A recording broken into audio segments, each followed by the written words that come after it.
১ কোটি দিলে জামিন অডিও ফাঁস। আমি আলোচনায় যাওয়ার আগে একটু কিছু উল্লেখ করতে চাই, কিছু তথ্য।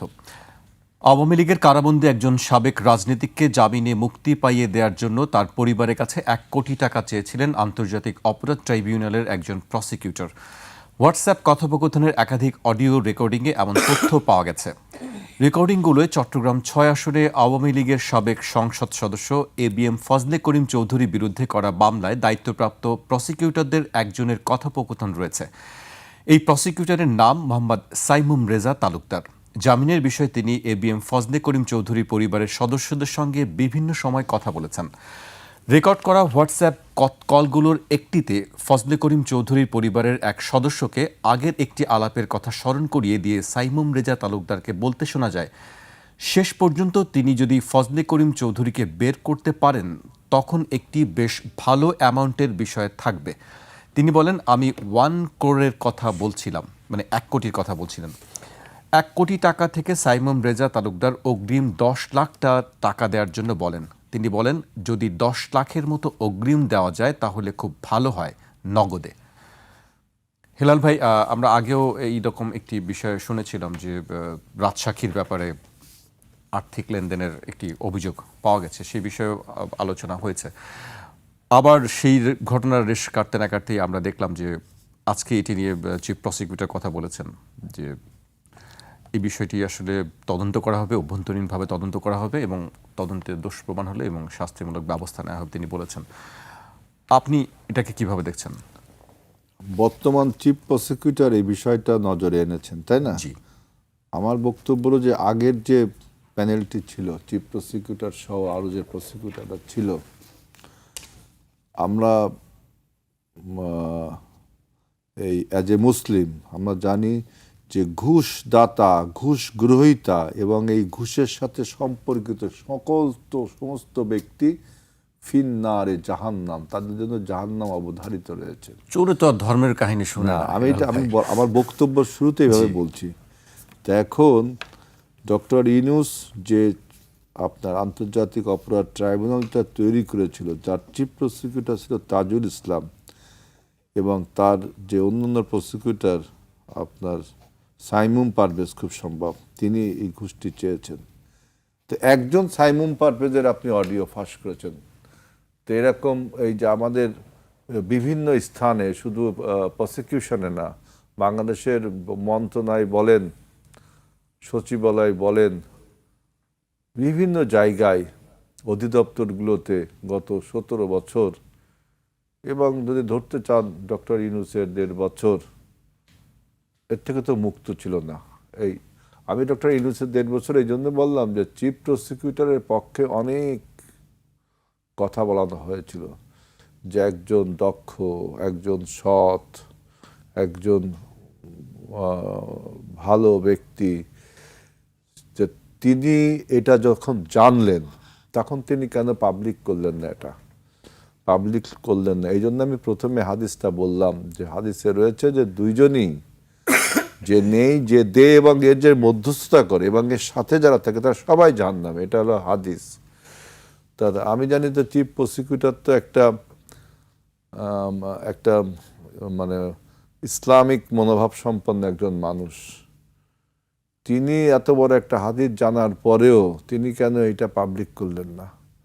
এবং বাংলাদেশের সমস্ত জায়গায় রন্ধ্রে রন্ধ্রে যে এই ঘুষ দুর্নীতির যে অপচ্ছায়া লুকিয়ে রয়েছে, এর বিরুদ্ধে তো কেউ কখনো, সবাই মুখে লিপ সার্ভিস দিয়েছে, জিরো টলারেন্স, জেহাদ ঘোষণা করলাম, এমন কোনো সরকার নেই করেনি। এবার দেখুন আমাদের সরকার, অর্থাৎ তারেক রহমানের সরকার, এই দুর্নীতির বিষয়ে আমরা কঠোর হবার জন্য, আপনি প্রথমে দেখেন যে বাংলাদেশে একসময় ছিল দুর্নীতি দমন ব্যুরো, ঠুটো জগন্নাথ, তাই না? জি। বিএনপি সরকার প্রথম কিন্তু দুর্নীতি দমন কমিশন করেছেন, ওই ইউনূস সরকার, ওই ফখরুদ্দিন সরকার করেনি। কিন্তু দুদক নামটা দুর্নীতি দমন কমিশন। 111-এর দুদক, ওই একটা গান বেরোয়েছিল দুদক দুদক, তখন ওই অ্যাব্রিভিয়েট ফর্মটা দিতে দুদক। দুর্নীতি দমন কমিশন প্রথম বিএনপি সরকার গঠন করে, মানে দুর্নীতি দমনের প্রতি, দুর্নীতির বিরুদ্ধে যে আমাদের যে আন্তরিকতা আছে তার একটা বহিঃপ্রকাশ কিন্তু আমরা কমিশনটা গঠন করেছিলাম। সেই কমিশনকে আপনার মিসইউজ করেছে বিগত সরকারগুলো। ওই কমিশনকে নিয়েই আবার দুর্নীতিবাজদের আপনার সার্টিফিকেট দেওয়া আছে। আপনি একটা দুর্নীতির মামলায় পড়লেন, আপনাকে একটা সার্টিফিকেট দেওয়া হলো দুর্নীতি মামলা থেকে যে আপনি অমুক অমুক দুর্নীতি করেছেন। ঠিক ওই যারা সার্টিফিকেট দিয়ে ওদের আবার টাকা দিবেন, আপনি একটা সাদা সার্টিফিকেট পাবেন যে আপনি দুর্নীতিবাজ না। তার মানে দুর্নীতির মামলা খেলে তার একটা লাভ হয়, সেটা সার্টিফিকেট পায়, পরে যায় সে দুর্নীতির সাথে জড়িত না। সবার ক্ষেত্রে হয় না, কিছু কিছু ক্ষেত্রে হয়। তো এবার আমাদের সরকারের এই, যেহেতু আমরা একবার আন্তরিকতা দেখিয়েছি দুর্নীতি দমন কমিশন গঠন করে, এবার অবশ্যই দুর্নীতি দমন কমিশনটা যেন অ্যাক্টিভ থাকে এবং ভালো থাকে, যেন শস্যের মধ্যে ভূত না থাকে। শস্যের মধ্যে যদি ভূত না থাকে সেই ব্যবস্থা করা হবে। আর এই একটা জিনিস মনে রাখবেন, ঘুষ দুর্নীতি আইন কানুন দিয়ে পৃথিবীর কোনো দেশ কি বন্ধ করতে পেরেছে? আপনি বলেন। আমেরিকা বলেন, রাশিয়া বলেন, লন্ডন বলেন, খোদ সৌদি আরব বলেন, আরও যদি কোনো ভালো দেশ, ফিনল্যান্ড, আরও যদি কোনো ভালো দেশ বলেন, সুইডেন, এগুলো তো সব আপনার সোশ্যাল ওয়েলফেয়ার কান্ট্রি, ভালো দেশ। এইসব ঘুষ দুর্নীতি হয় না, কম হয়। তার মানে আমি বলতে চাচ্ছি যে, যেমন ডক্টর ইউনূস একবার বলেছিল যে আমি দারিদ্রকে জাদুঘরে পাঠাবো। আমি বললাম কত বড় একটা ভুল কথা বললো। আল্লাহ সৃষ্টি করেছে মানুষকে ধনী এবং দরিদ্র দিয়ে, সেই দরিদ্রকে আপনি জাদুঘরে পাঠাবেন? এটা হয়? দারিদ্র থাকবেই, কম বেশি, এটা হলো প্রশ্ন। ঠিক ঘুষ দুর্নীতিও তাই, এটা থাকবেই, কম বেশি। এখন বক্তব্য হলো যে এটাকে আপনি একদম নির্মূল যদি করতে হয় বা সহনীয় পর্যায়ে যদি করতে হয়, তাহলে আপনাকে নৈতিকতার কাছে ফিরে যেতে হবে, আপনাকে নৈতিক হতে হবে। কিন্তু ওই যে আবার প্রথমেই আমি বলছিলাম যে চোরে না শুনে ধর্মের কাহিনী, মানে আমরা তো ধর্মের কথা জানি, কিন্তু তারপরে তো আমরা যখন চোরে না শুনে তখন ডান্ডার ব্যবহার করতে হবে, ডান্ডার ব্যবহার করতে হবে। আবার ডান্ডার ব্যবহার করতে বলে আপনার আমাদের হিউম্যানিটি যে মানবাধিকার, হিউম্যান রাইটস যে কমিশনগুলো আছে, তারা তখন তো আবার যা মানে এটা কি হচ্ছে, অন্যায় অত্যাচার কত কিছু আছে না। এখন এই জন্য আমি বলছি, দেখেন আপনি যতই ল এনফোর্সিং এজেন্সিকে বা দুর্নীতি দমন কমিশনকে জোরে আপনি কঠোর হতে বলবেন, আবার মানবাধিকার কমিশনগুলো আছে তাদের একটা বক্তব্য থাকবে এই দুর্নীতিবাজদের পক্ষেও। কিন্তু মানে এখানে অনেক কিছু ইকুয়েশন থাকবে। এই জন্য আমি বারবার বলি যে মানুষ যদি ধর্মের কাছে নিজেকে আত্মসমর্পণ করে, তাহলে মানুষ নৈতিক হয়ে ওঠে। মানুষ যখন নৈতিক হয়ে ওঠে, তখন সমাজও নৈতিক হয়ে উঠতে বাধ্য হয়।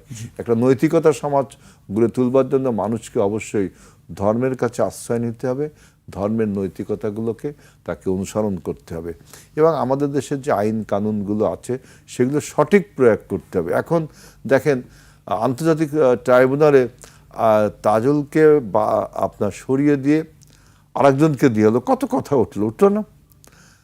হ্যাঁ, তাজুল যে অযোগ্য তা কিন্তু আমরা বলছি না, একজন যোগ্য লোক আমরা সেখানে দিয়েছি। এখন তো দেখছি যে ওখানেও তো শস্যের মধ্যে ভূত ছিল, ওখানে তো টাকা চাওয়া। এর আগে শেখ হাসিনার আমলে যখন যে দুর্নীতি, ওই যে মানবাধিকারের যে ছিল যারা ছিল, তাদের বিরুদ্ধে তো এরকম অভিযোগ ছিল। আমি আর নাম বললাম না, তাদের বিরুদ্ধে তো এরকম অভিযোগ ছিল।